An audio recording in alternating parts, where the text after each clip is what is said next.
चेहऱ्यावर जबरदस्तीची स्माईल आणून बघत राहिला. त्याच्या मनामध्ये काय चालू आहे समरला सगळे माहित होते. तो शिवची मजा घेऊ लागला. अशा प्रकारे हळदीचा कार्यक्रमही पार पडला. पण अजून शिवने गौरीला पाहिले नव्हते. दुसऱ्या दिवशी मेहंदीचा कार्यक्रम चांगल्या प्रकारे पार पडला. मेहंदी कलरच्या साडीमध्ये गौरी खूप सुंदर दिसत होती. संध्याकाळी सगळे जण बोलत बसले. शिव आणि समर आपल्या रूम मध्ये होते. गौरी आणि त्याच्या जवळ आली. आई मी तुम्हाला काहीतरी विचारू का? अनिता म्हणाल्या, विचार ना बाळा. आई खरं तर मला लग्नामध्ये दुसरी साडी घालायची होती. गौरी तुला ती साडी आवडली नाही का? नाही आई असे काही नाही. साडी खूप छान आहे. पण मला माझ्या आईची साडी घालायची होती. मला माझी आई माझ्यासोबत असण्यासारखे वाटेल. गौरीचे बोलणे ऐकून सगळ्यांचे डोळे पाण्याने भरले. आणि त्या म्हणाल्या, तू घालू शकतेस बाळा. माझी काही हरकत नाही. त्यांचे बोलणे गौरीला खूप बरं वाटत होते. तिने आपले डोळे पुसले आणि चेहऱ्यावर स्माईल घेऊन थँक्यू म्हणाली. ती आपल्या रूम मध्ये निघून गेली. सकाळी लग्नाची घाई चालू होती. गौरी आपल्या रूम मध्ये तयार होत होती. वरात आली. वरातीचे स्वागत करून शिवला मंडपात आणून बसवले.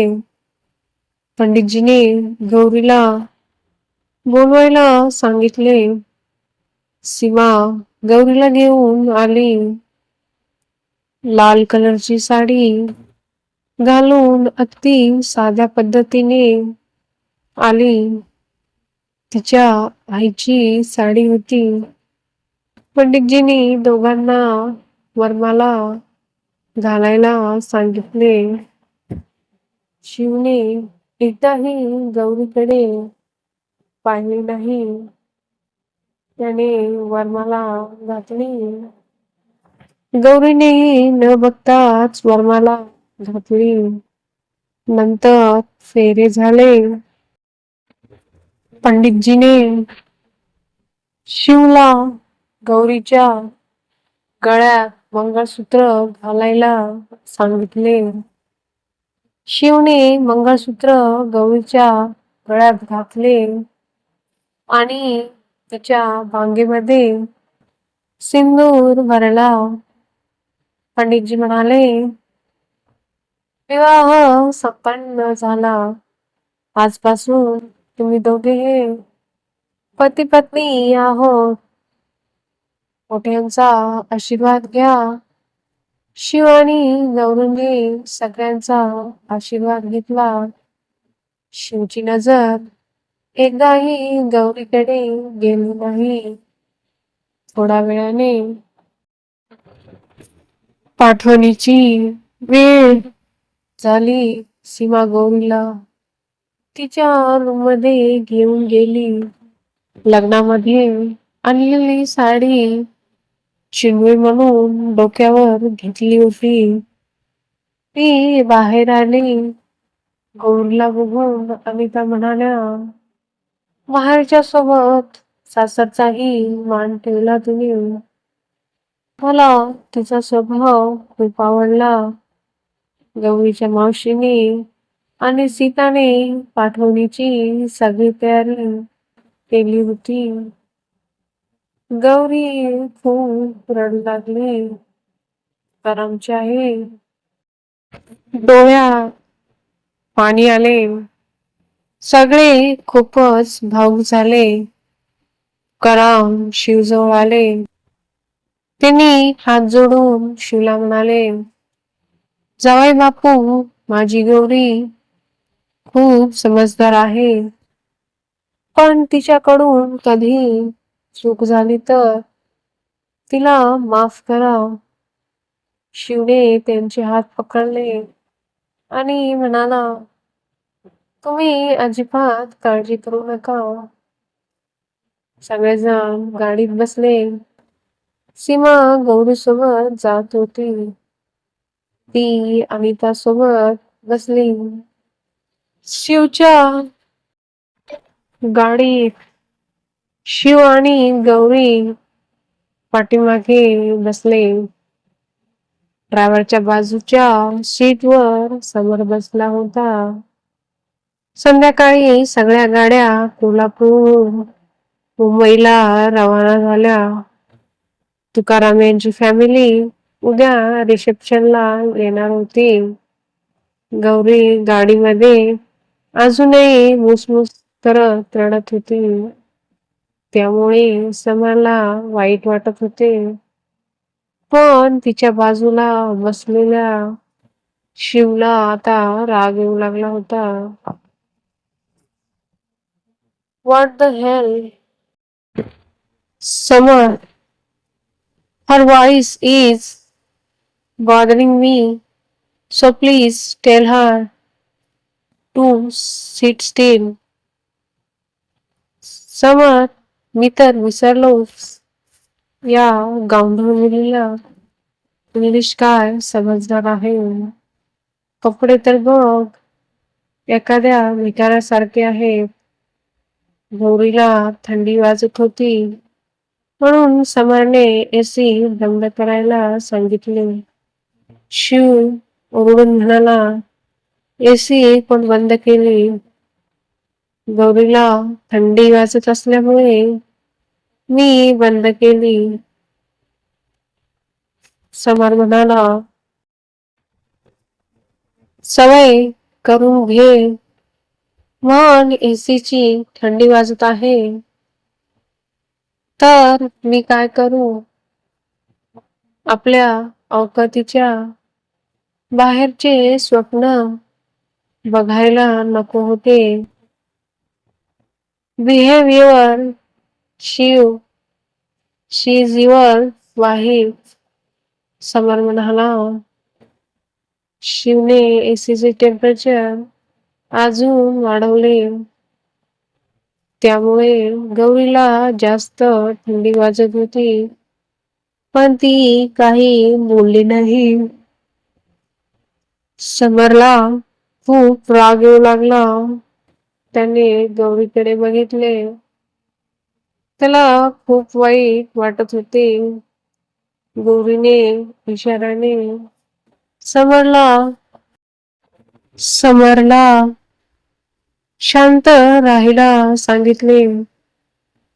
तिने आपली साडी घट्ट धरून बसली. थोड्या वेळाने सगळ्या गाड्या एका धाब्यावर थांबल्या. सगळेजण थंडीचे दिवस असल्यामुळे चहा प्यायला उतरले होते. गौरी आणि शिवही बाहेर आले. सीमा गौरीजवळ आली. गौरीला खूप थंडी वाजत होती. तिचे हात कापत होते. शरीर सगळं थंड पडलं होतं. सीमा लगेच गौरीला हात लावून चेक केले. तिला गौरी एकदम थंडी पडलेली दिसली. सीमा पळत जाऊन आपल्या बॅग मधली शॉल घेऊन आली आणि गौरीला व्यवस्थित पांघरली. तात्या म्हणाले, सीमा बाळ, तू एवढ्या घाईघाईमध्ये कुठे चालली आहेस? काय झाले?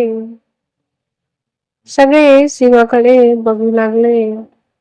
सीमा म्हणाली, तात्या, गौरीला थंडी वाजत आहे. कदाचित गाडीमध्ये एसी चालू असल्यामुळे तिचे शरीर थंडीने थरथरत आहे. थंडीमुळे तिची तब्येत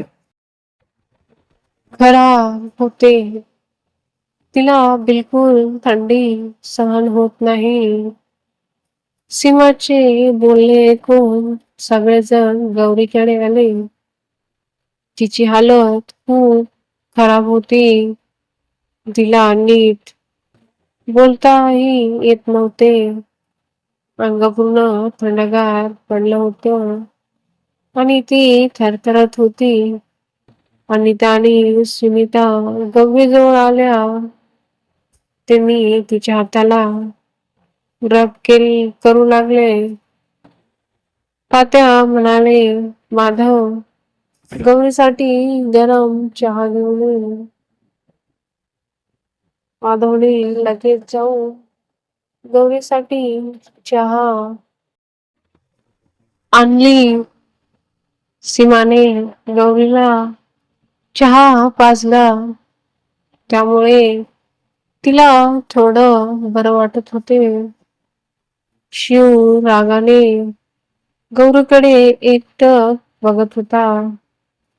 तिचा चेहरा समोरच्या दिशेने असल्यामुळे तो तिला पाहू शकत नव्हता. तिच्यामुळे तात्याने आज शिवला खूप ओरडले होते. तात्याने समरला कडक इंस्ट्रक्शन दिले. गाडीमध्ये एसी चालू होणार नाही. ते सीमाकडे आले. सीमा, तू गौरीसोबत जा. सीमा गौरीसोबत बसली होती. शिवला आता गौरीचा खूप राग येत होता. एकतर एसी बंद होती आणि ती त्याच्या खूप जवळ बसली होती. सीमा असल्यामुळे तो काही बोलूही शकत नव्हता. त्याच्या हातात त्याची आता खूप चिडचिड होऊ लागली. रागाने हाताच्या मुठी घट्ट आवळले होते. त्याच्याकडे बघून समरला खूप हसू येऊ लागले. शिव रागाने समरकडे बघितले. समरचे हसूच गायब झाले. सगळेजण रात्री 1 वाजता पटवर्धन मॅन्शन मध्ये आले होते. पटवर्धन मॅन्शन नवीन नगरीसारखं सजलं होतं. अनिता आणि सुनीता अगोदर जाऊन गौरी आणि शिव यांच्या स्वागताची तयारी करून घेतली. शिव आणि गौरी गाडीतून उतरले.